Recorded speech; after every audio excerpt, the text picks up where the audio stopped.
Hi guys, it's 9 o'clock and welcome to the Man United Agenda. I'm joined by Bath Time and the wonderful Omar as well. If you haven't met Omar, step right up. He's here. Join us. He's making his debut today on the Man United Agenda. We're talking about all things Man United, obviously the aftermath of yesterday, ticket fiasco, and a few other details as well. See you later.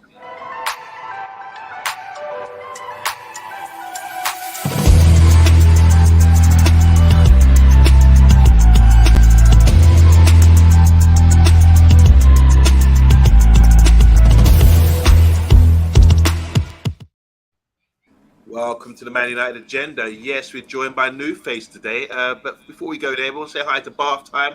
Bath Time, I just want to say big up, man. The post-match show yesterday, I didn't watch the game, but I came in just in time to see bits of your show, the aftermath, and you handled it really well. Nice and calm and cool. No shouting, no raging, no throwing the toys at the pram. I haven't seen the game, but yeah, how are you feeling 24 hours almost after that disaster, Bruv, really?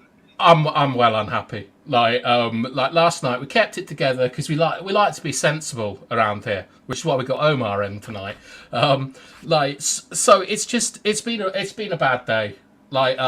At work today, it was someone's birthday, and they made me birthday cake, which I'm extremely worried about my weight to a pathological level. So I don't eat carbs and things like that. But for social convention, I had to eat a birthday cake, and then I got a massive sugar rush and had to have a little run around the car park for a bit, and then I got the crash, and I just got really depressed about United. But then I watched the David Beckham documentary, and oh my god! If you got Netflix, watch that, because it's just. It's like seeing all your old friends again. It's like finding that favourite TV show, and they're all back. You got Gary Neville, Bex, Cantona, the Spice Girls. It was amazing, but not quite as amazing as our special guest tonight, Omar. I'm a massive fan of Omar. You'll find him on a lot of channels, and he's got the most incredible custom clock. And make sure you hear the L. Make sure you hear the L in that, lads. Yeah, they make sure you do hear that. It's the custom clock. I'll give you a nice little. Let's have a look at this. It's a obviously, you guys know the brand Bova, and it's the Total 90 ball 07-08 season. The one I know the highlight of that season was obviously Ronaldo, the treble, and Ronaldo knocking that ball in Portsmouth. That free kick was one of my favorite. David James. Yeah, so this the ball, and I actually used to like Portsmouth growing up, so it was kind of like a nice little memorabilia. So it brings me down memory lane. So it's a sick. Omar, is that an original? Is that a one-off? Is that the exclusively one? There's no others made like that? Yeah, this is one of one, and the person who designed it for me, I had them sign the bottom because his stocks are up. Yeah, creating So I was one of his first customers, so he did this off of love. But now, these pieces are going for an insane price. So is that Fergie time? Oh, on Monday. That is Fergie time. when times were great. It's always running a bit late, isn't it? It's 10 minutes late. On the tournament, but it was when times were good. So it brings back good moments other than what happened yesterday and what's been happening all season. So it's for better future, for better days coming ahead. But I want to thank you guys for having me on the show. Go ahead. Always, Omar. For people don't know who you are, where you're from. Where you from, bro? Why are you a Man United fan, and what first got you into the club? Okay, perfect. So I'm from New York City, Queens, New York to be exact. I'm a Queens boy, so a lot of hip hop culture. It's a big impact all over the world. But I actually lived in Egypt for 8 years, and when I first moved to Egypt, it was during the reign of 2002, and I lived there for 10 years. I'm sorry. So when I was there. I remember the 2002 World Cup, and of course the documentary he's speaking about who, other than the likes of Ronaldo and so forth, it was David Beckham. David Beckham and Rio Ferdinand. I was just bamboozled. But at the time, I was still too young. I was 8 years old, and I didn't really pay attention to who plays where and whatnot. And years to come, it was 2004 World Cup, and Euro. And I remember now that tournament, I watched it game for game. I was old enough to, understand what's going on. Big up, Stuart. Thank you so much, my brother, for the great comment. So I remember it was Germany versus Netherlands, and Van Nistelrooy tied the game with a bicycle. So I was in love with the total 90 kick, Van Nistelrooy, Edgar Davids, the whole Holland swag. and then to follow, they got knocked out, and who were left was England and Portugal. And I didn't really pay attention to Portugal as much, but I remembered England because of Beckham and Ferdinand. But then the breakout young boy was Wayne Rooney, and I was just like, oh my god, this kid, like, he's 18 years old and he's doing this. And then of course the final, the super highlight was number 17 at the time, Cristiano Ronaldo. Just the moment when they lost, even though they lost, but him taking his shirt off, this 8-pack, and you as a young kid, you're like, I want to look like this guy when I grow up. Yes. I go up, and I go home, and at the time I was finally tech savvy, not like 2002. Comes 2 years later, I Google all these players, and all came to Manchester. So I was like, okay, this is the team I'm gonna rock with. And unfortunately, my first year, I think I was rooting for them. We didn't win the league. We actually lost to Arsenal. So that's why I have a lot of hate to Arsenal. And then Yes. the rest was history. So I enjoyed some glory years with them, but here comes the tough years. But if you can't support them when they're down, you're not allowed to support them when they're up. That's my big Exactly. You got to stay ready, even through these tough times. Ain't it right, Bath time? It is. I want to do some comments. So, first up, we got Stephanie Griffiths saying we have a proper centre forward at last. Just need the rest of the team to turn up. Big up, everyone. We got Matthew Bassett all the way from Birmingham saying hello to us. We got Big T with his normal positive attitude saying Hojlund won't be a game changer because every time he scores, it will get cancelled out by us conceding. And we got Lucky Singh just saying Varane. Who else have we got here? We've also got Big T saying our club has more strange things going on than Skinwalker Ranch, which is fitting because it makes my skin crawl. Like, Omar, do you know what Skinwalker Ranch is? I've got no idea. I honestly was about to ask you what Skinwalker Ranch is, but I'm gonna act like I know. Makes me think of like a porn studio or something. Skinwalker Ranch. I was thinking more of a Western old Western movie. Or That's something. what I was trying to think. I'm thinking like Chuck Norris type of vibes out with Midwest. No, you need to think sexier. Waffles Trading Alt is just saying hello. We've got Matt from Football United TV saying big out on Monday bath time, and Omar, sad times at the club. Hope something changes in all capacities of the club, top to bottom. I think we can echo that. And we got Stuart Marshall, who came on the show last night, match going red, and you can see him there with his Glazers out sign. We've got our friend from it's Austin, Texas, I think, Jeff Vesco, the referee. Big up, Jeff. Right, Geordie shouldn't be here. Like, you should be watching the match, to be perfectly honest. But I'm glad you joined. Glad you joined us. At least you joined that. Yeah, and apparently Jeff is saying it's the alien site in Nevada. Is that not Area 51? Area 51, is it? I imagine so. Yeah. Skinwalker Ranch. All right. So the first thing, Monday, we're going to get into is the ticketing fiasco. Now, how much do you boys know about this? Not much, but I could probably relate to it from the name from my experience going to Old Trafford a couple times, but I'm guessing just the title alone. Yeah. Okay, I've got a little something to read out then. Let's just break this down. There's launched an investigation into the ticket fiasco versus Galatasaray. Man United investigating the issue with tickets. We saw a huge number of Galatasaray fans in the home section at Old Trafford last night. So that's not a good thing to start off with. The Athletic confirmed this feeling as genuine with a report detailing how a large section of the Alex Ferguson stand was dominated by away fans, while hundreds more appeared in the Bobby Charlton stand, eventually making their way towards the away section. There was an uproar on social media as a result, with many United fans expressing frustration and dismay and being unable to secure home tickets for themselves, despite thousands of Galatasaray fans being able to do so. The Athletic's report reveals the club do have measures in place to try to prevent this situation from occurring.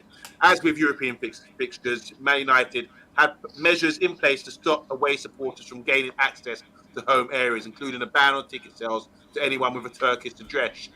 At this stage, United believe that the touting and the sales through official channels to UK-based Galatasaray fans was what caused the issue. We'll just leave it there for now. So obviously, I've heard quotes from fans as well, saying they're really a bit terrified, Galatasaray fans, because they were quite scary. And seeing him in your home end is not a good look, is it really, for the club? So, as I repeat there, according to the club and reports from the Athletic, it's to do with ticket touts, and maybe UK-based Galatasaray fans being able to access tickets for the game. Guys, your thoughts on this, because obviously this is coming out, no excuses again, but there's another bit of negative news about Man United and what's going on at the club. How can this be allowed to happen? And fortunately, there's no major instance, I believe, from this. But yeah, it's not good news, is it? It's an absolute disgrace, Monday. Like, I spoke to my dad today, who knows a few people that still go down Bobby Charlton stand, and they were saying that like the stewards were doing nothing. There were people there in Galatasaray kit, and it's like, this isn't like a sort of xenophobic thing or something like that. This is extremely dangerous to have away fans in with the home fans, but also it speaks to like a larger picture, which is like, I'm sure Stuart will tell you, who goes to the matches, that Man United regularly penalise season ticket holders about like not attending enough games and then like giving their tickets to mates. Essentially, like, there's too much control of the ticketing done around United, and then you got like sort of Turkish ultras in like VIP sections and hospitality and stuff. And the worst thing is, as Stuart's pointing out, they've torn down banners. Those are our banners. Those belong to the people like who were like watching the game, and I'm deeply disappointed with Galatasaray fans. Like, they should know better than come to our house and like rip stuff up. I'm absolutely disgusted at United and them, but the thing is that nothing will happen. Like, the club will still continue these punitive policies towards match-going fans, and it really annoys me. The whole ticketing thing at United with what I think is corruption at must, and the TRA needs to stop. Okay, just quickly before we come to you, Omar, Stuart Marshall, as we were saying there, does go to games. He said Galatasaray fans tearing down United banners last night.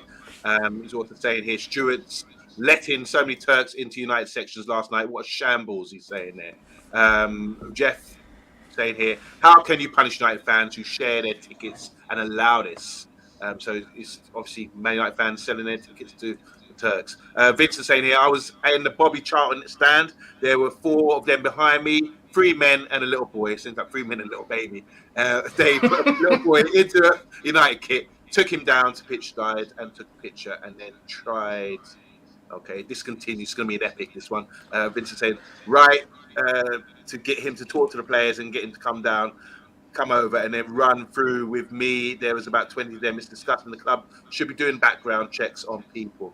So there's a feel of people who actually go to the games. Over to you, Omar. I mean, you're all the way over in New York. Would this happen in New York? Do you think we could do this in Galatasaray? I mean, to be honest, it's different with us in New York. It's not like back home where the away fans just have their away sections. It's open. It's an open for all. So if I'm a Knicks fan, for example, and if I'm going to watch the Brooklyn Nets, I could sit in between them, wearing a jersey of the New York Knicks. But everything is at your own cost now. You're probably going to get cursed out a couple of times and whatever, and you just have to understand that you're in a different territory, and you just have to take it on your chin and keep moving. So it's not as harsh where we're ripping banners and causing havoc in other stadiums, to be honest, or arenas. So it's a whole different. But when I went to the UK myself, I did struggle. I got a ticket and I had paid for it beforehand to sit dugout, and because of situations like this, I actually had to miss out on my ticket, and I never got funded back for that ticket as well. And it was through a season ticket holder. So I kind of do agree they need to start holding season ticket holders accountable. Like, I get it if sometimes you can't make a game or not, but some people actually buy tickets to resell them. Yeah. So it's not. So they're making money off this club. Which, listen, I'm not mad that you want to be a hustler, but there's other people who dream to go watch a game at a cost of whatever it actually does cost, and you're out here ruining experiences like that. And I was one of them. It was actually the Barcelona Europa League home game. I was still lucky enough to attend it, and I got better seats.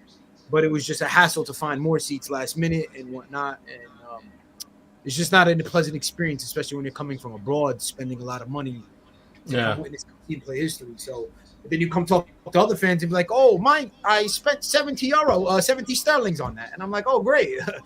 I just spent a good $700 just to watch, to sit decent seats." Yeah, so it really does hurt sometimes. Sterlings.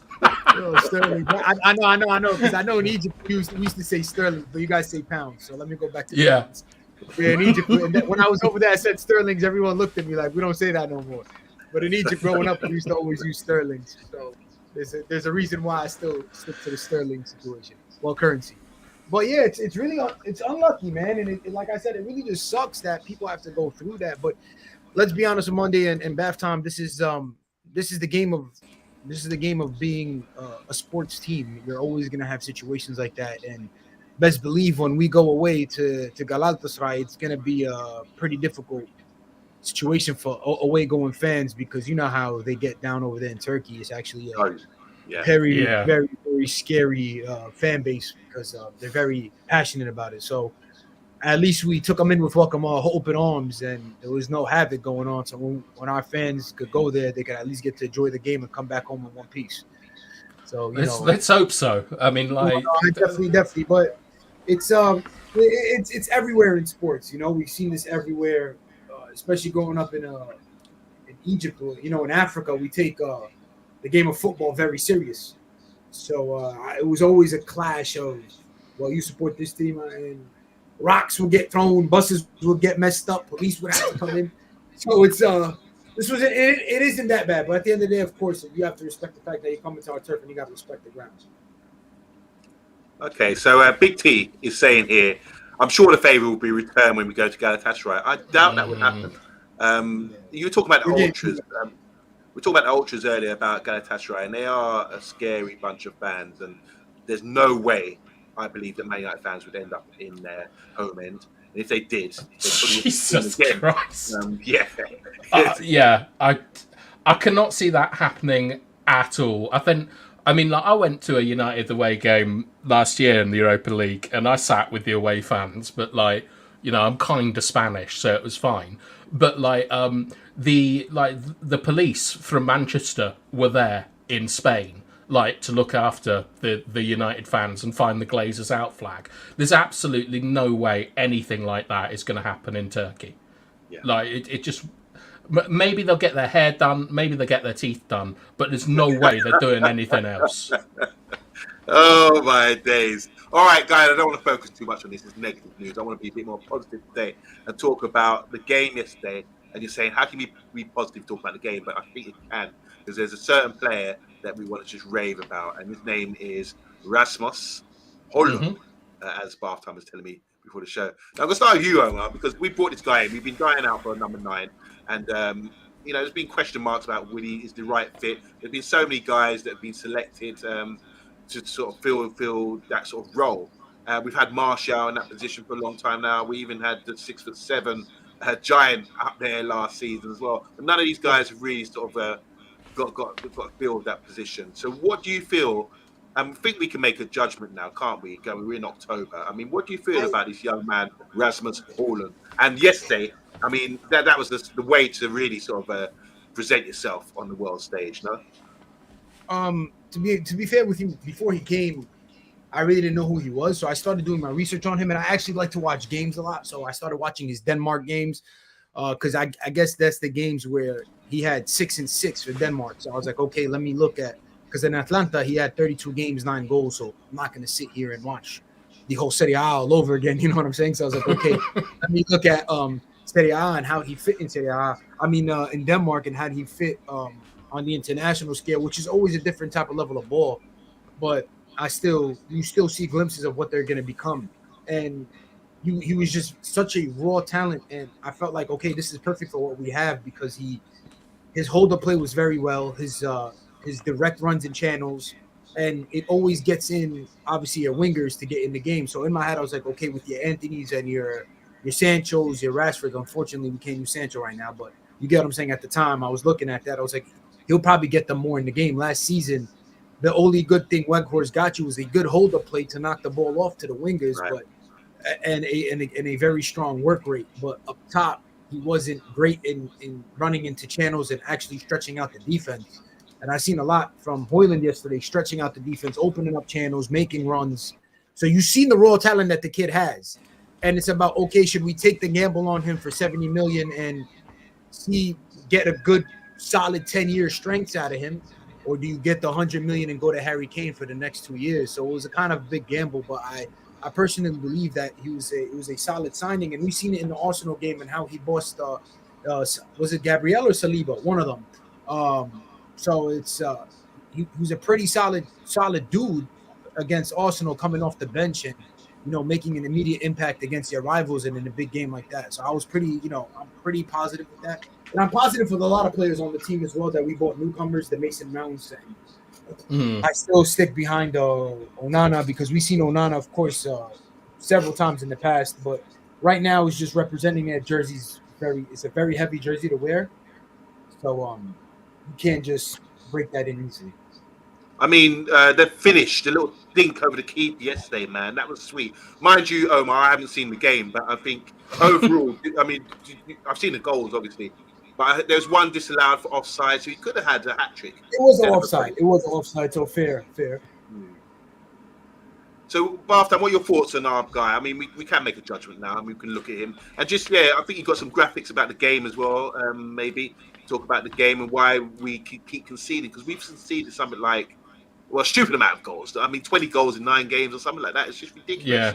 And why do we, I mean, I said we're going to win 5-0 yesterday, and then looking at the highlights, we did have a lot of opportunity, it seemed. So I didn't see the 90 minutes.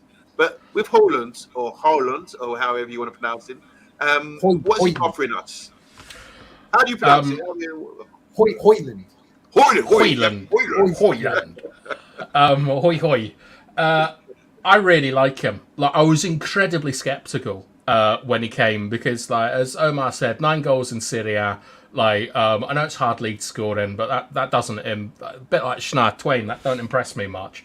But since he's come to the club, every match I'm seeing more and more things that I like. Like yesterday, in about the 2nd minute, Bruno missed essentially a tap in, and it came from Hojlund running at an angle past their right back. Oh, yeah. Like, he absolutely demolished him. He ate that man up, his strength, like the way he was using his body.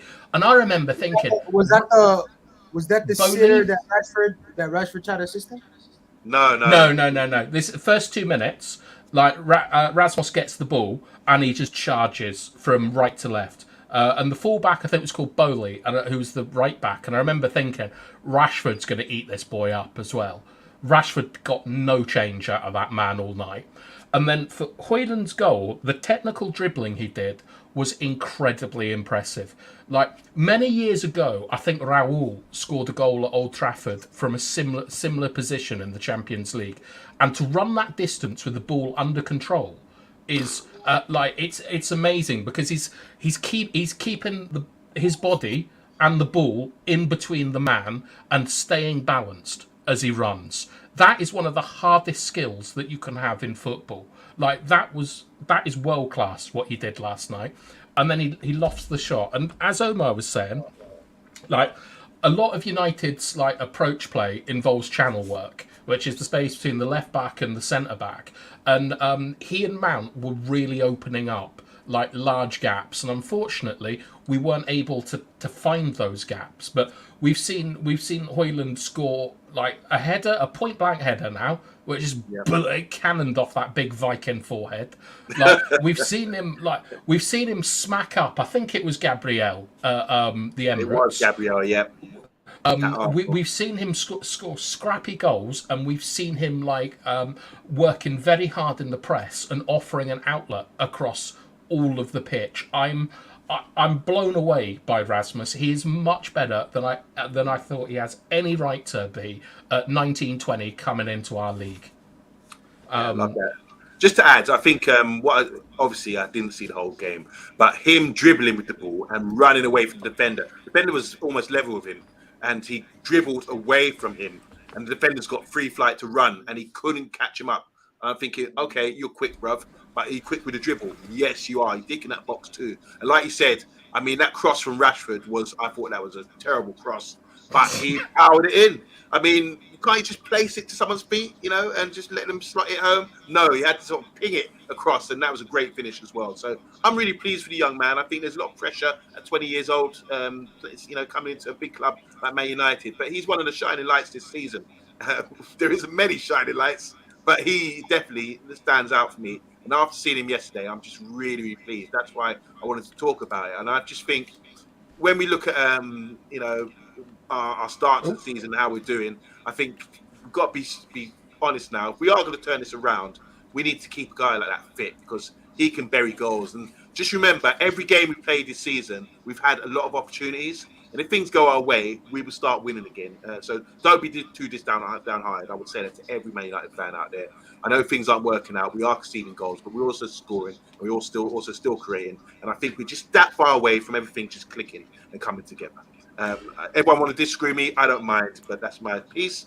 Bath time. You got some graphics for us? I do have some graphics from the game. So I don't know how much. Like, I understand a lot of people are watching on phones and so forth. But I wanted to point out some stuff that we saw in the match yesterday. So these are the passing networks, which is like the more arrows you see, the more passes that were made, and obviously the number corresponds to the player. So this is up to the 50th minute, I think, and you can see that United have the same problem that we had against. Oh, who was it? I can't remember. Who did we last play? Crystal Palace. Do you see 10, 7, 4, and 2 all on the same line again? Like, this is turning into a real problem. You can see that Hojlund, number 11, is actually deeper than Bruno, who is basically playing as our striker, and Hojlund is playing off him. And then you can see how advanced that Mabry is. So, and then when you compare that to Galatasaray, you can see that the cover in the middle of the pitch is far greater. In ours, everything is going through Casemiro, which is always a danger. If the ball is going through one player, you work out a way to shut that player down, and there's problems because you're not progressing anywhere. So even though, like you're saying, we're making a lot of chances, that left hand side is still too straight. You were inviting midfield pressing when you play on straight lines like that, and I'm really, really unhappy with the structure. All it needs is Casemiro 5 yards to his right and Amrabat 5 yards to his right, and you're looking at an elite, you're looking at elite tactical setup. But this isn't for my liking, Amondo, and I'll show you why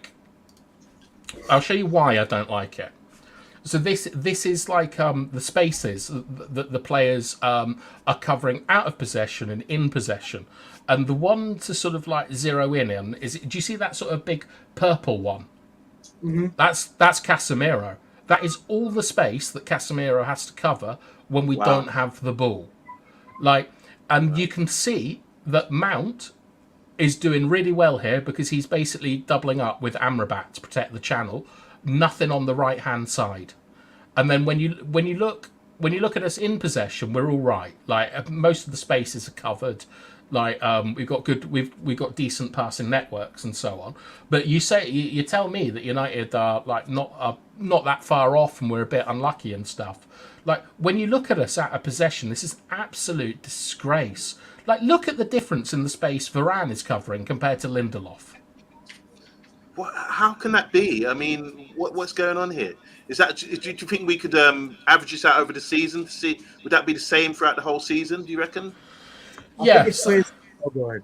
No, Omar, please. Go ahead. Okay, so we know that in like professional football, you tend to squeeze one side of the pitch, right?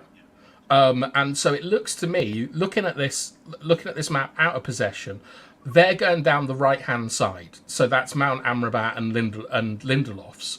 And Varane is having to cover that. Is having to sort of go from.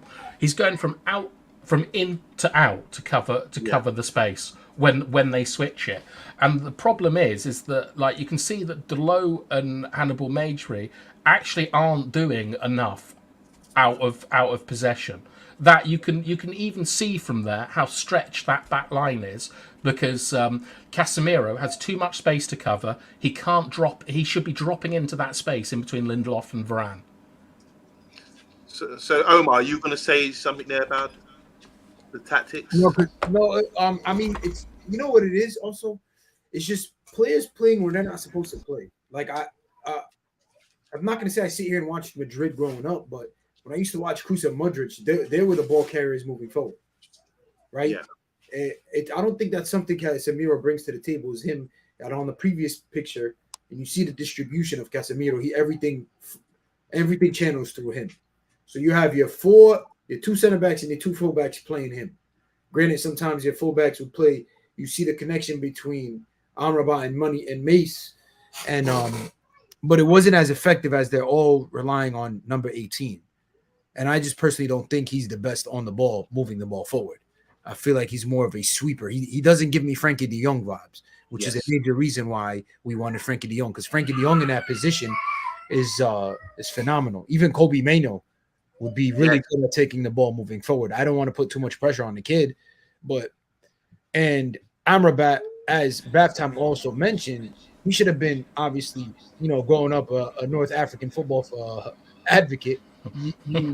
The boy always plays basically when he was playing for Morocco, it was more for a lone six. You know what I mean? Was that on the ball? Yeah, on the ball. So he's the one who usually controls the ball and handles the ball moving forward. So now you're putting him in the left back position. We see more during Palace where he was actually moving the ball forward very well. But now there's gonna come games where you're gonna fight you could say warriors, and it's gonna be much more difficult to progress with that. So personally, it's also a lot of people playing out of possession and a lot of people position and a lot like I don't understand the Bruno on the right. You know what I mean? Like, yes, he is effective, but is he effective? Maybe. All right. No, go ahead. Yeah, there's a couple of things there. The first thing is that I agree with you that I do not like Casemiro as our primary sort of like progressive passer.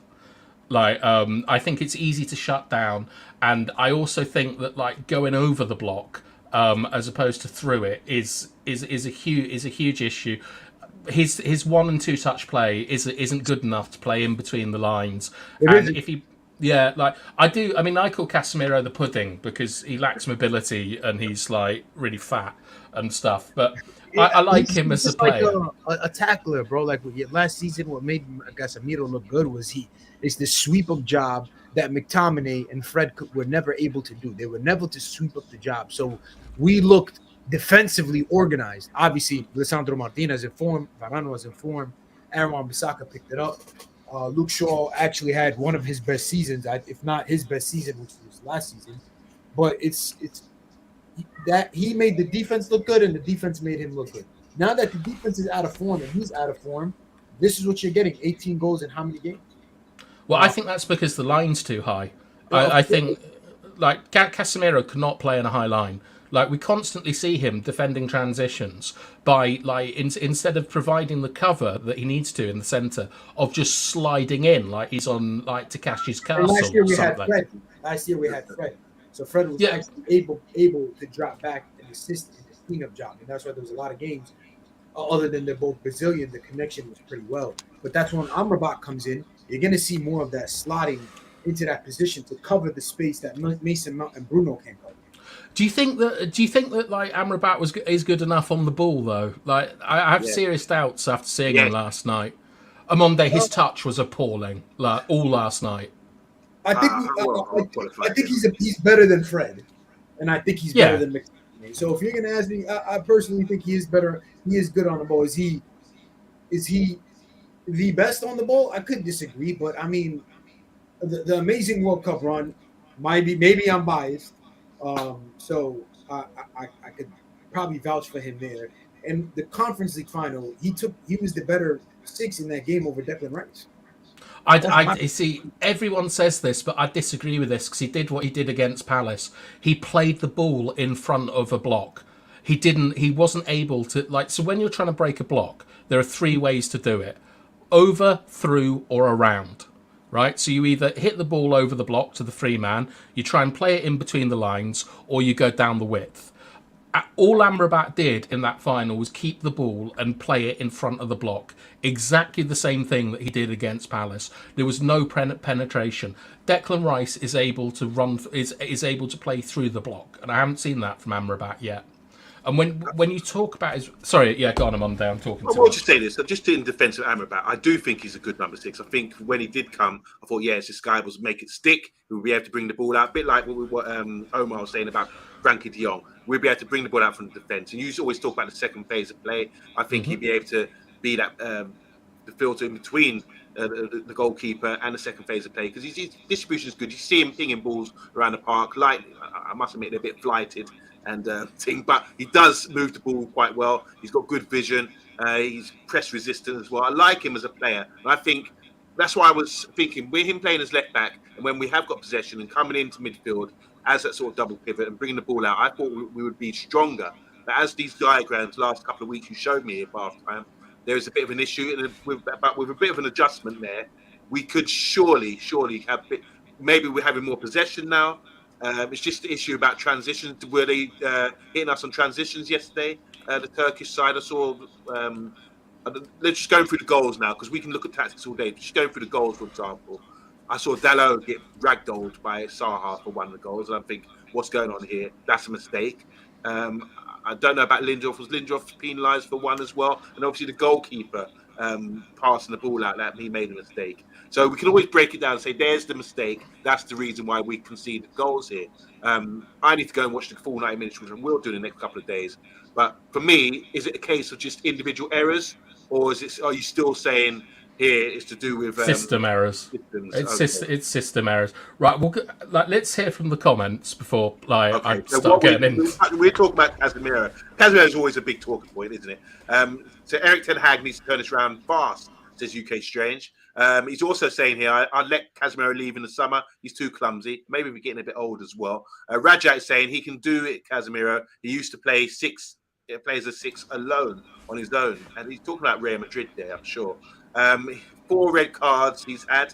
And here's a good stat from Big T. In 222 games at Real Madrid, Casemiro only got 2 red cards. He's already got 3 with us. Shows what happens when you're surrounded by prime Galacticos from Wish. I could disagree. I could disagree with Big T. I watched a bunch of Madrid games, especially during that era. And bro, he got away with murder in La Liga, man. He got away with murder. Like it was really bad. Like, and it's Fiorentino Perez, man. Now, when you come into the Prem, officiating 1 is worse, and then 2, you're United, so everything is going to be way more scrutiny on the bigger teams. But over there in Spain, bro, we see how Barcelona and Madrid just run away with murder, bro. Come on, it's nothing new, and it's just now. And when you talk to Madrid fans, ask them, they're like, they would tell you, and I promise you this, I would talk to 5, 6, 7, and it's all the same answer. He just got away with it. He would do the same shit all the time. He just got away with it. And you had a Ballon d'Or winner in front of you, and technically a Ballon d'Or candidate, not 2 of them. Arguably, it's one of the best midfield, duos. So what do you really have to worry about? You don't need to ping the ball. Your job is to clean the ball. You worry about Toni Kroos give you a 40-yard pinger. Modric create you. You don't need Casemiro to do that. So I'm not taking away his credit, because last season he was amazing for us, and he's a world-class center defensive mid. But we're also over here expecting him to hit you that 40-yard pinger and be a number 10, and while he's a number 6 and a number 8, like no, it's really impossible. But halftime, I could see the systematic errors, but I could also see a lot of individual errors. Like if the Lord hit the gym a little more, that situation with Zaha knocks him off his body, that wouldn't be a situation. If Onana gets out his head, that third goal would have never happened. And let's be honest, Bruno and Rashford are having stinkers. Granted, Rashford yesterday was much more lively than we're used to. You talk about like individual errors, and you put the first one on Dalot, right? Okay, Dalot isn't strong enough. We know what Wilfried Zaha's about, but Varane needed to drop when that ball was played. Like, I don't know if his vision was obscured and he couldn't see the body shape of Davinson Sanchez like a washed-up centre back who just went over our block. Like that was that's Varane has to deal with that. He's he's a central defender and he doesn't get in a position to help anyone out. Onana doesn't come and help Delo out. And it's because I think that they're too high and there's not enough pressure put on the ball. That came from Rashford's side and Mount's side. So it might not. It looks like an individual error, but you're looking at the last point of failure instead of the first point, instead of the first contact failure. And there's a lot in every goal. Like there's a South American football style, right? That like we were taught to defend against in Chile. And that goal, right, where they do a throw in, and someone gets out of the way, and it goes to someone else. Eriksen has to cover the channel. He doesn't cover the channel. Amrabat gets pulled out. Lindelof gets pulled out. The ball goes straight through the centre. That is criminal, and Varane not dropping is criminal on the first goals. It's not just the obvious stuff. It's this complete lack of cohesion to football basics all over the pitch. From experienced pros, which suggests again it is individual errors there. I think you should highlight that again. You talk about Eriksen, Varane, talk about Dalot, talk about no one closing down Sanchez from the hoof over the top. I mean, we can criticise every goal that's scored against you, can't you? But let's go back to the comments quickly because Casemiro is a talking point. Age is catching up with him, says UK Strange. He will only get a one-game ban because it's a straight red card. It wasn't a straight red card, if that's confirmed. Here's the good news. Have to pay Amrabat as a 6 in the next game. Hopefully, Omar, he'll be proven right, and myself as well, because I think that will be the solution. Just have to find a left back from now, or hopefully these guys get fit, because Rajat's saying here, hopefully Malacia and Reguilon are going to be back quickly. Yes, urgently, please, guys. SOS, Mayday. Let's get these guys back in for the weekend, because hopefully Amrabat would be the first choice to... I'm talking about Prem, aren't I? He's not suspended for Premier League. All right, so there you go. Anyone want a ticket for the Copenhagen game? Stuart Marshall, thanks again. He was offering tickets for last night as well. And big up to Sue82. Hope you're doing well, Sue. Okay, realistically, who could we really get to replace Casemiro? That's from Column. Fede Redondo, the dream. I've seen the highlights. Yeah, you showed me a highlight package of him. He looks fantastic. But then again, I'm seeing so many highlights. Or even like Sunday League players are doing highlight reels and putting them on Instagram now. And I'm thinking, sign him up, you know? Yeah. Oh, Sunday League. All right. He's a semi-pro. Okay, fair enough. Systematic failure, says Amonde. I'm getting told it's systematic failure. That's the reason why we're conceding goals, not individual errors from Big T. Big up to Big T. Big up to King Stash as well. Where's Bruno? In all this, obviously it was a big game. He didn't turn up. I'm sure that's going to be said. Dalot is shite, says Stuart Marshall. When is Wan-Bissaka back? Another 200.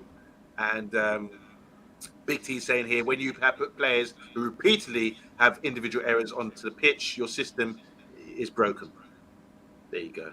Habitual line crossers, as they say. Is that right?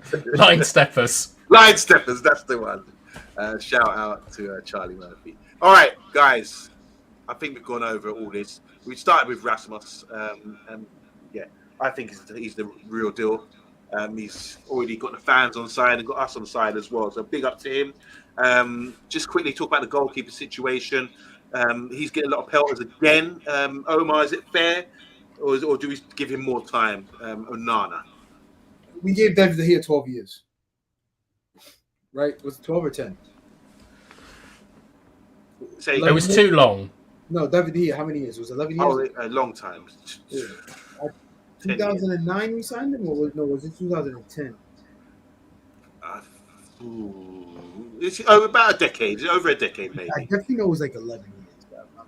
Someone fact check that for us, whoever's in the comments that could remind us. But I know it was a long time, and I never discredited David De Gea because he saved us. Well, 12 years. There you go.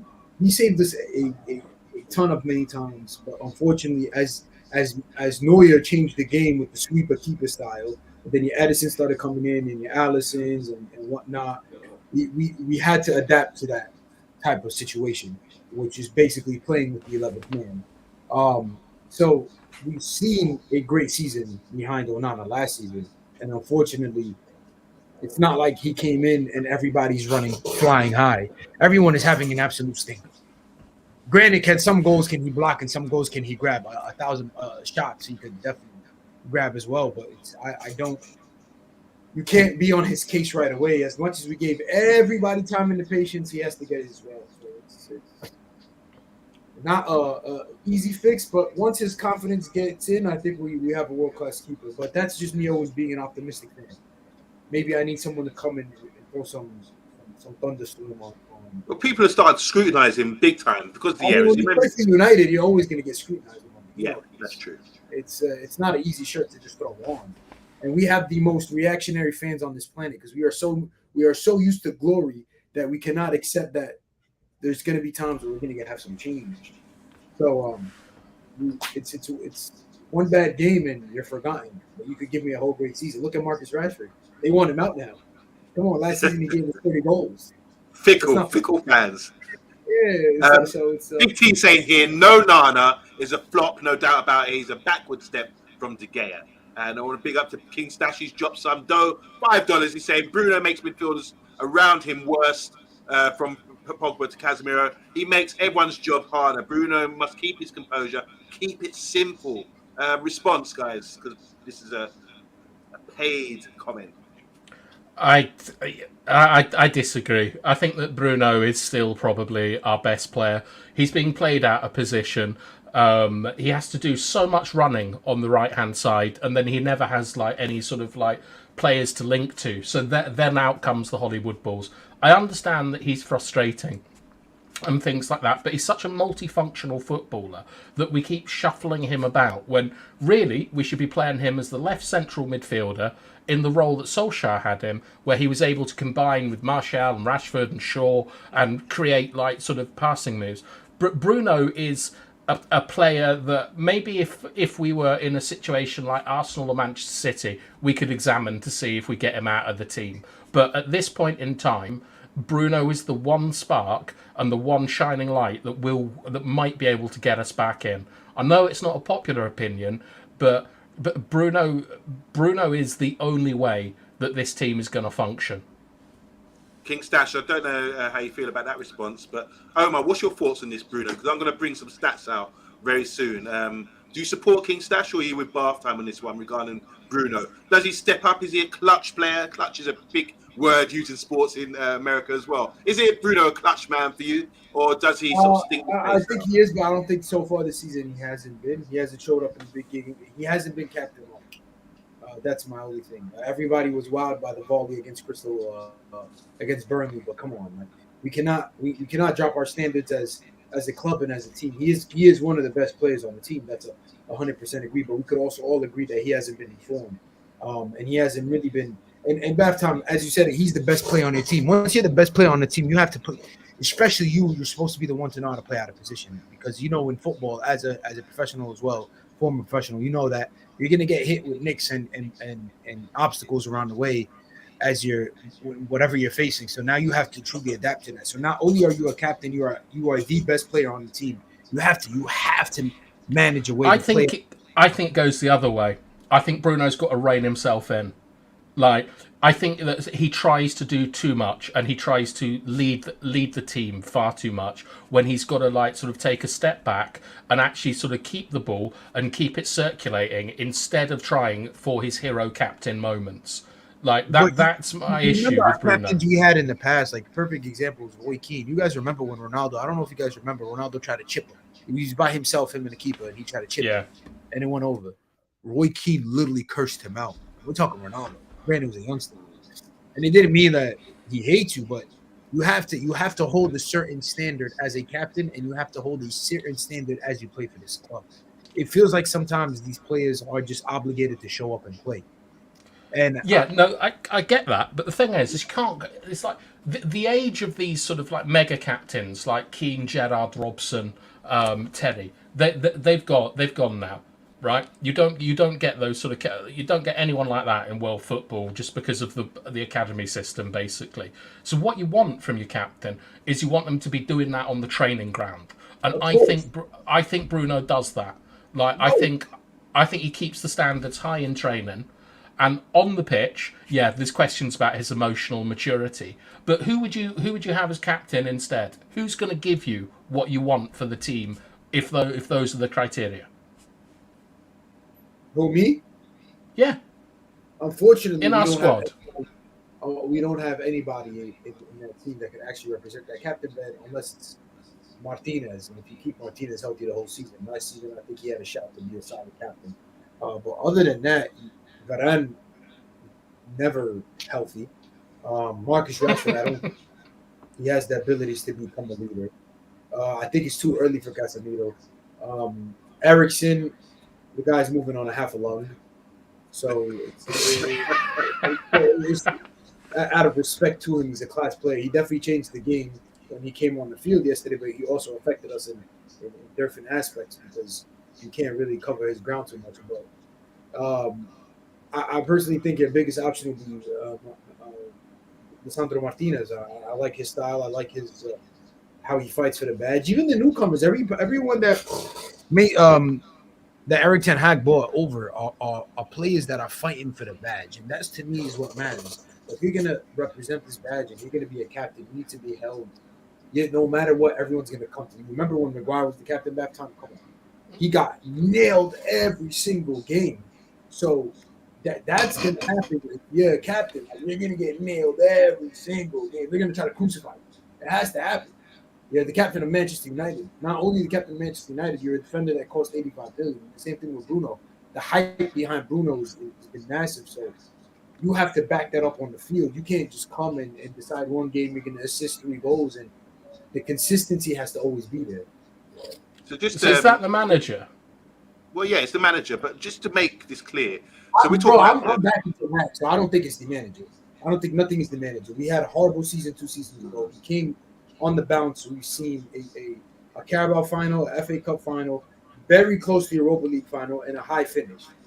I don't think that's luck. I don't think that's bad managing. And on top of that, in the first time in a while, all respect to Louis Van Gaal, to Mourinho, and the likes of Ole, I actually seen a style and identity of play. And I just think this year he tried to switch that style up. And he thinks that the new style that he's going to bring is what's going to work. But I don't think it's working. So I think he needs to resort to what he was doing last season until the players start adapting to that last season style. Then you could escalate that from there. Because obviously you added new additions to the team. So it's not going to be just quick fixes. Well, I might be crazy. all right. So we're talking about Bruno and captaincy, and what's the criteria of being a captain? I mean, what does it take? What sort of things are thought about when you're making that decision to say Maguire no longer captain? We're going to bring a new guy in. And I think with Bruno, just look at his data now. It's come out today. Since the World Cup in 2018, he's played more minutes than any other footballer in the top leagues. Far more, and run more as well. So this is outstanding for him. And also since last season, since the 15th of September 2022, so over a year now, he's also played more minutes and run further than any other player in top flight football. Fantastic. So you want someone who's going to be consistently playing for your club. Maguire was that guy when he was captain. He was always playing. He was the mainstay. There was no competition for him, so he was picked as captain. I think that's something that's important to consider when you're picking a captain. Also, just want to go through a couple of comments here, talking about the situation here. Bath time, says Big T. Our team has never performed enough with Bruno in the team to date. It's not going to happen. Leave Bruno alone, says Stuart Marshall. Big up to DK Wilson, also from America, from Texas. He said, when KDB stops rating Bruno, I'll stop rating him too. Because obviously Kevin De Bruyne has bigged up Bruno, saying he's a fantastic player. UK Strange saying we don't have a suitable captain at our club. Johnny Evans is our real captain, says Big T. And Big T's also saying here, we don't have a captain that disappears. We can't have a captain that disappears in games. Not acceptable. He's referring to Bruno, obviously. Big up to King Stash again. Started with $5. Now it's $10, man. That's 15 in total. Thank you so much. Saying, can he dribble? No. Can he press with his team? No. He loses his head, blames everyone around him, and makes so many mistakes. When he's bad, he can't do basics. His carelessness is infectious. That's a brutal observation from King Stash. But what do you think about that? The minutes. We have to be really mindful because Omar, you talked about other guys, candidates for the captaincy. You said Varane injured, not available. You said Martinez not available. Again, he's second time he's out for a long-term injury as well. He was out last season. He got same sort of injury to this time. Again, he's out for 2 months. Luke Shaw injured. De Gea not at the club no more. Johnny Evans just arrived, maybe not considered. There's all these players are not mainstays in the side for injury or no fault of their own. Bruno is. We don't have data. I mean, come on, it's fantastic what he's achieving out there. But it's also a concern, isn't it, about burnout? We've seen it with Saka at Arsenal recently. He's injured maybe for the big game of the weekend against City because he's been played over and over again. He played in 84 consecutive games. What is your feeling about Bruno? Do you think we're a bit sort of overlooking that he could get burnt out with all these sort of appearances? Doesn't seem to get dropped, does he? Is that good squad rotation, good management by the Ten Hag there? I mean, you're a professional, and I get it. There's other games that you could rest the team captain, but you expect them to hold that standard high and play every game. I'm not saying the dude's a machine, but come on, he plays like a machine. He wants the most. He's always on top. He has a lot of leadership qualities, but it's about now your team is 3-2 down at home or 1-0 down at home, and how are you going to pick to lift up this team spirit to get the team to play their best football? To me, that's a captain. Not only just the managers, also the captain. You get what I'm saying? I remember we had a situation last year with him and Sancho and Eddie. And he was like, "Boom, stop moving. Or stop whining," or whatever. He was whining and moaning, whatever he was calling out. But it's like, as a captain, you have to bring the best out your players. I don't think Maguire was ever capable of that because he didn't gain any respect from the players. Granted, Bruno probably has a lot of respect, but now it's about, okay, now we're down 1-0. How am I going to get them to the ball and get the back? It's interesting you say that. Like, Amonde is a massive fan of Maguire, but under Maguire's captaincy, we came back a hell of a lot. We had an unbeaten away record. We were down a lot in those games. Because that's for Maguire. I don't think it was for Maguire. I think it was more of the spirit of the team at the time. And the Ole ball. Ole ball was definitely something you could see first and come back and win the game. So it was. I don't think it had anything personally where let's play for our captain. We could all be honest. Yeah, but it's still the facts, isn't it? I've given you some data and you've interpreted That's it. our heritage too, though. That time. That's our heritage to fight back and play. We were known for the Fergie time. So where's this gone now? Where's it gone now? Is that Bruno's fault? How? I mean, you have to find a way to bring the best out of the people around you. If we're all on a panel here, and someone underperforming on the panel and not holding his weight as a panelist or a panel leader or as a show host, you're gonna find a way to how can I bring the joy out this guy, and if not, he has to be replaced. Am I correct? Am I wrong? And that's the same thing. You have an 11, and they have to show up. You have to show up as a captain. You have to show up as a teammate. You have to show up as whatever it is, and lift the utmost spirits of the team. I remember when Pogba was hurt and he saw Bruno play, he came and he said, "You know what? I'll give this another shot. I want to play with Bruno because of what he's been doing for the team." Yeah. So that's the same Bruno that I'm expecting. It's just a lively up environment and bring up everyone back up to his standards. Do you think it's too much for him? No, and yeah, no and yes, because I'm just saying no because it's just I feel like it's the season and how it started. But I feel like once he clicks and finds the groove of everything, you will start to realize, okay, what works, who doesn't work, and how can I make this happen? You know what I mean? So it's just him finding the system as a captain. It's just for me that leadership starts at the top, and I'm not talking about the Glazers or whatever. I'm talking about like Ten Hag. Like as a captain, like you're the first lieutenant of the manager. You keep the discipline in the changing room. You make sure that everyone is on time, that standards are held up, that you're going for it in training, that everyone's eating correctly, that they're going to sleep at the right time, not playing FIFA till 5 a.m. or whatever Sancho's on, Baldur's Gate 3, who knows? Maybe crazy Dungeons and Dragons sessions. But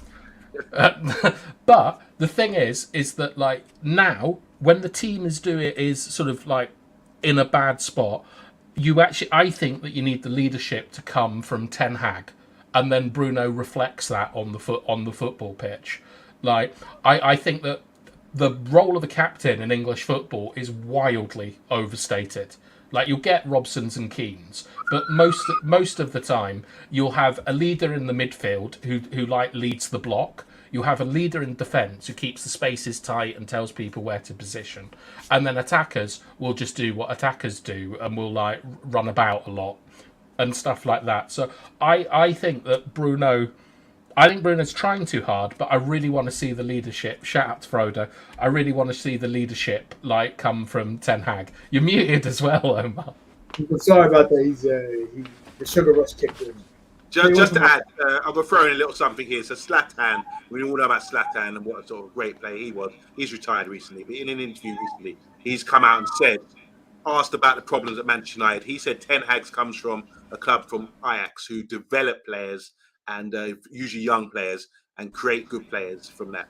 Coming to a club like Man United, they're full of big, high-profile players, and it's difficult. He had to make that adjustment to manage them. He's not used to that. So inexperience, says Zlatan, I think he's trying to highlight it. It's inexperience from coming from a side that develops players, coming to us and knowing how to talk to young players. You know, it's like that parent, child, adult, how you talk to people. When you're at Ajax, you talk to people like a parent and get your point across, and they will be disciplined enough to say, all right, Dad, you know, I'm with you. I'm going to follow what you say, especially when you're 15, 16 years old. You're going to come through and you're going to be respectful. But when you come to Manchester United, Zlatan's basically saying here that you come in there with players on big wages, big known players, and they're not going to listen to you the same way. That's the evidence for him that demonstrates to him why he's had problems with Sancho, Rashford, with his discipline, with Ronaldo especially as well. Is there any truth in that, guys? Is he sort of underprepared for the job because he came from Ajax, which has got a different, even though it's a big club, they've got a different ethos, philosophy? Well, there's two things there, Amonde, that are interesting. The first thing is that further on in that interview, Zlatan said the one thing you can't buy is experience. So, like, when you get someone in from this environment, you have to give them time, or there's no point getting them in. And the second thing is that when I was in the midst of my sugar rush today, I watched the Beckham documentary, and in it, Ferguson talked about how he wanted, when he first came to United, he wanted a collection of young players to bring through that he could mould. Like, that's straight out of the horse's mouth. So he wanted something similar to what Ten Hag is doing, and this is why he had problems with Beckham later when he was all flash, like banging Spice Girls and things. So I just don't think that we have the time anymore to do this, to sort of get a collection of like youth players and bring them up. We don't even see it in international football with our under-21s anymore. So I don't think we're going to see it from the academy. And the one thing that I'm really pleased with Ten Hag is that like Hannibal Magebury, Gore, Mainu, Garnacho, they're all being incorporated, which I think is great. And obviously defenders aren't going to be chucked in at 18 or 19. Be madness. But Omar, what do you think? I mean, the young squad does work because look, that's what we're going for, the young squad that is hungry, right? You could all agree. Garnacho hungry, Palesky hungry, Hojlund, the dude is ravenous. So look at Kobe Mano. So I feel like that philosophy is still looming around, and we're still kind of Hannibal Magebury. It's these guys are all starving to prove a point. Everybody wants to take an opportunity to even show further what they're capable of doing. So we're kind of in that track, but now it's just up to the experienced players and leaders to guide them in, you know. So to create that balance for what it is. So like your Rashfords, your Bruno, Casemiros, those players have to show up and really hold their hand to the stick. Because you could have raw talent, but experience is always going to be what makes it different, you know? We seen that today at the Newcastle game versus Paris. PSG. It's a bunch of English guys who just going on experience. So how's Dan Burn scoring against PSG? Yeah, so, amazing. Like, and he's you up see against that header? Dembele. Looked like up to it. Godzilla. Yeah. Just came smashing through I remember everything. watching Miguel on the run versus the New York City FC out here when he was playing for Atlanta United. And look at now, he's playing Champions League nights. So it's still big, you know. It's still definitely big. Oh, yeah, Alamon. Yeah, he was fantastic in America. But I didn't think he'd make it over here. He didn't score for so long in a couple of seasons. And now he's playing championship football and looking $1 million, like you say. So, yeah, big up to him as well. And big up to football out in the United States, because I think it is growing a lot. We had, when we spoke to Marcus on the show, and he was talking about the development of US soccer, how it's improving so much. And there's going to be stars coming through, no doubt about it. Just last few comments before we shut this down. Jeff's just dropped some money. He said Bruno is the greatest, most creative number 10 ever, a legend. Thank you. And I think Jeff's signing off as well. He's going, he's got issues with his YouTube. Big up to Lucky Singh. He's saying it's all about mentality. Box, how you doing, man? He said we don't have 11 leaders on the pitch. Box is also saying, why don't players take responsibility or have a sense of professional pride? Box is also saying, Box is going off, isn't he? Have the players lost their sense of shame regarding damaging defeats or poor performances as they happen so often now? That's a question. Big T saying here, if I work in a crumbling sports direct warehouse with bad owner Ashley, I still have to perform my best on that shift. I can't be left productive and say, oh, well, the facility is a trap and owners are a knob. Fair play, good analogy. UK Shane saying here, Eric would have worked at Bayern. He knows how to work big stars. Was he a B team manager there or something? Yeah, BT manager. Okay, so UK Strange is saying here, Eric doesn't take no shit. Players try it all the time. He just gets rid of them. Maybe that's, I think what the Zlatan was trying to say is not the way to communicate with them. You need to learn how to communicate with bigger players. At the end of the day, players need to communicate, says Lucky Singh. Ten Hag got rid of more youngsters than he uses. And midfield three of Hannibal, Amrabat, and Mount, please. That's what Box is looking forward to. Big up to Longstaff and Tola Tonali as the main centre midfielders in Newcastle. Maybe Ollie was onto something. There you go. All right. Big up to everyone who's commented today. Just last one here about the academies. The academies are great for producing good talent that run overseas. First chance they get, as you've seen with a lot of our players. Big up to Angel Gomez, by the way. Now, you're nodding your head, Omar. You know about Angel Gomez? Of course. The bowler? Yeah. What a player. Angel Gomez. Yeah. Nanny's nephew or whatever he was. Right? Nanny's nephew. Was he related to Nanny? Yeah, he's Nanny's nephew. You're joking. Angel Gomez is related to Nanny? Yeah. I cannot believe that. I'm going to Google that straight after the show. Getting all these. I can't know. Wait, I've listened. I thought he's got to be Portuguese or something like that with a name like Gomez. But when I've listened to interviews with him, I followed him since he's young. He's a proper mank. He talks like Manchester, you know. Oh, he's an English citizen.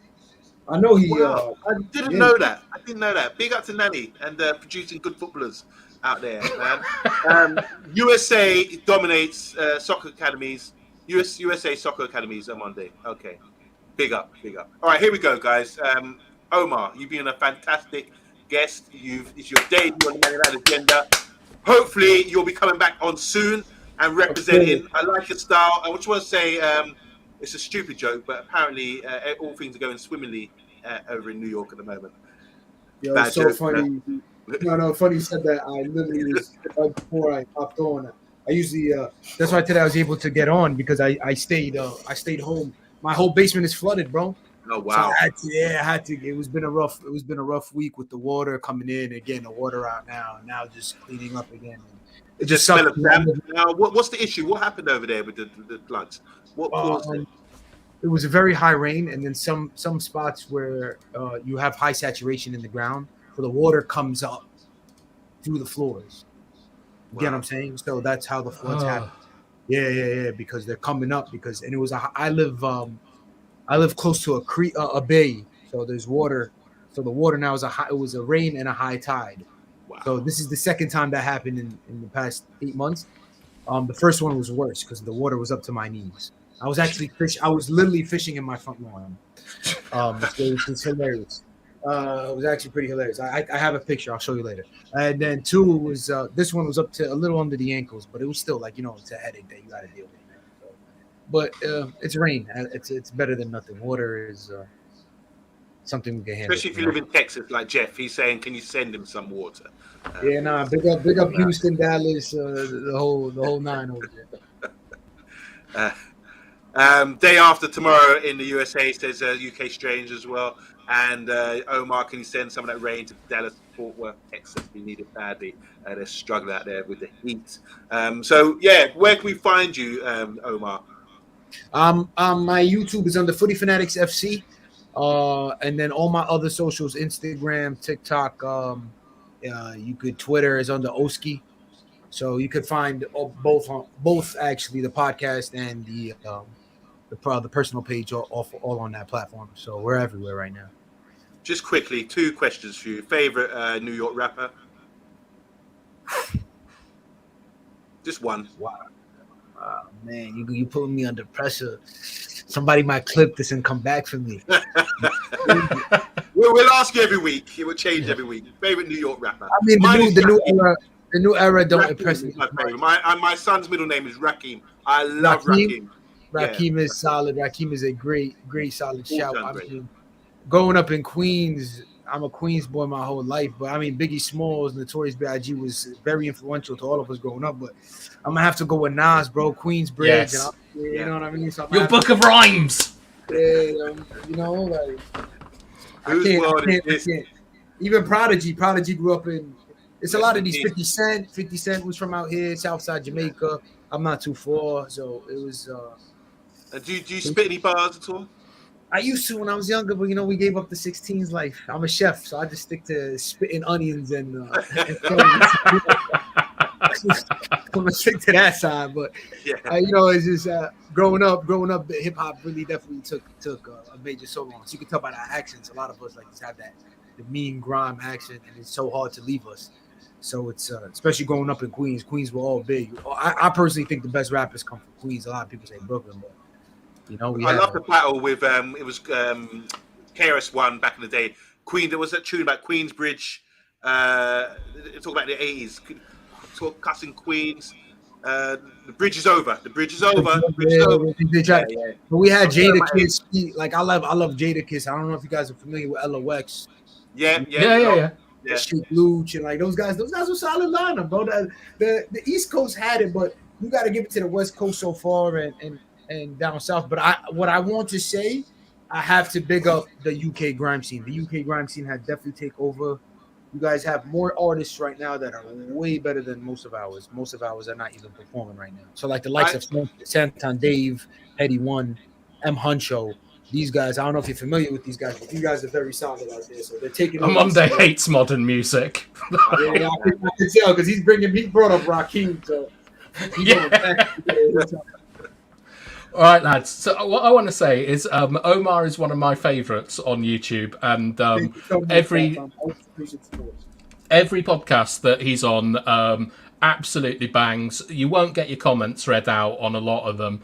But it's true. It's definitely worth tuning into. So like, you'll find, especially if you're American, he's on a much better time schedule than we are. So I can't shout him out enough, and it's been an absolute pleasure to have you on. I know him as Gandalf. I definitely enjoyed the panel. It was a great show. Beautiful knowledge being spit. I try to keep up with some great knowledge in here, so hopefully I kept up, man. Yeah. Little bath time. Yeah, shut up, Box. Little bath time. The new era is everybody screams low. The only little I like is Lil Wayne. New Orleans right there. Not Little Bow Wow. Lil Bow Wow no one comes next to Lil Wayne. Lil Wayne is Lil Wayne, so he's one of Lil Wayne. Oh my God! Did you see him running out with the Green Bay Packers the other day? It was hilarious. Sit and listen to the begin, like the Carter 4, the actual Carter. Like listen to the beginning albums of Lil Wayne, and you're gonna be like, yo, this guy was healthy. So. We're gonna have to disagree on that one, and we're gonna have to bump heads. I've agreed with you mostly on football matters, but now I'm upset with you. Lord have mercy. I mean, come on now. Come on. Did you ever listen to that song 6 foot, 7 foot? No. Listen to that song and listen to the bars on there. It's gonna make you 7 foot. 6', 7', 8". I can't hardly understand what they're saying these days. I really don't. And you talk about UK grime as well. I'm not a big fan of UK grime. I think it's a lot of trash. There's no skill involved in it. It's like just talking out. You got to understand the era with music. As the era comes, the era changes. Every new kid, people listen to club bangers now. Back in the day, we used to sit and just try to listen to lyrics and like real street behind hip hop. Now it's okay. How can I keep everybody jumping up and down at the club? You know, so it's a whole different type of scheme. So, you're the David De Gea of music, Monday. The game's passed you by. You know, you're naming legendary people, but as time comes, you don't want that old. You don't want to be that father sitting down. Like, oh, back in the day when Hov came out. Oh my God, you know, you can't really. You have to. There's. But I think Wayne is one of the guys who are top ranked in the game, but he has been definitely out for a while. So. Okay, there's one thing coming through about this, but big up to everyone who likes rap, and yes, Omar is representing because he's from the home of rap. I do think rap is all about the East Coast, and I didn't like West Coast music, but yeah, top area. Mobb Deep. Somebody actually mentioned Mobb Deep in the comments, and I mentioned that earlier. I used to love Prodigy because he grew up in the town over. So Prodigy was he grew up in Hempstead, so it was, and you know they get down over there, so it was pretty fun. So Mobb Deep is. Come on, you ever listen to Shook Ones? I know you listen. Of course, yeah. No, that I can do. I stopped after that era. That was real. I loved all that. Anyway, bath time. You want to sign us out? Yeah, I do want to sign us out. Big up Richard Blackwood. Tomorrow, I think we're probably going to have another discussion show about Ten Hag. So send your comments to us on Twitter. Thank you so much to everyone who's like written in, donated money. You don't need to spend money. We'll read your comments out. Like you go. You look after yourselves. Don't worry about us. So thank you for spending your time with us. And I am just stalling as I try and find the outro. I've got it. No, I'll do that. I just want you to say the last words. I will sign everyone out. Big up Omar. Enough respect. Hopefully see you again soon. We'll be back. Shout out to everyone that love every time. This is the Man United Agenda. Thanks for tuning in. Thanks for your dough as well. And we're out.